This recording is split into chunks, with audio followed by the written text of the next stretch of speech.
I'm Rob Sass, publisher of Haggerty Classic Cars magazine. Over the years, we've developed something we call the Automotive Threatened, Endangered, and Extinct list. We're going to take a look at some of our favorite threatened, endangered, and extinct automobiles here at the Concours de Lemons.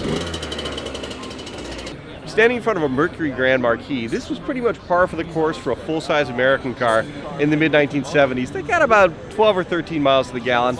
This particular car I love because it has one of my favorite styling gimmicks. It's got these great sort of tufted vinyl things on the headlight covers with a crest on each one. Just an amazing touch.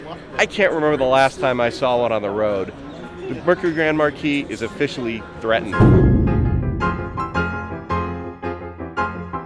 The only other one I remember seeing recently was the one I used for parts, which I took every little bit extra part I thought I could use and then sold it to a guy who took the engine, which was good, and used it, and the rest got scrapped because it was too rusty to save.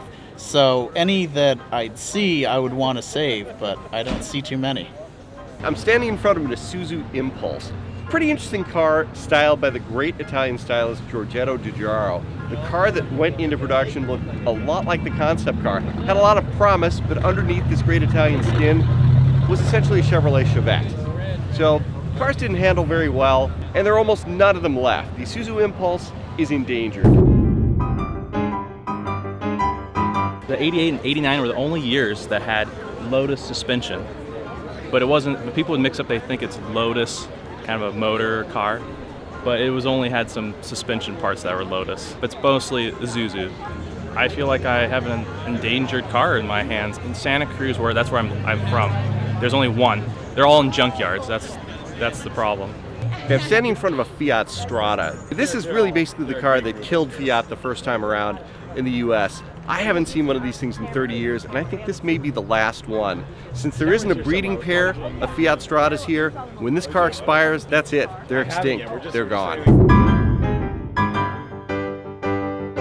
It's nice to have something unique, but at the same time, it's a little bit sad for the car. The car was misunderstood, I think, in the United States and maybe even globally.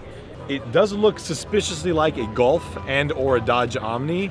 Doesn't have the reliability of the Golf, doesn't have the doors fall off ability of the Omni. That's actually questionable. However, what it does have is a bit of Italian soul.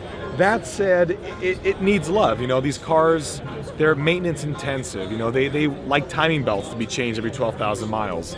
They have a lot of electrical issues because of how they were built. So the problem with that is they're gone. Okay, so you can't find the cars anymore. They're hard to get parts for, but it's all worth it at the end of the day because it's a great car to drive. It's roomy. It gets good mileage. It handles like a dream.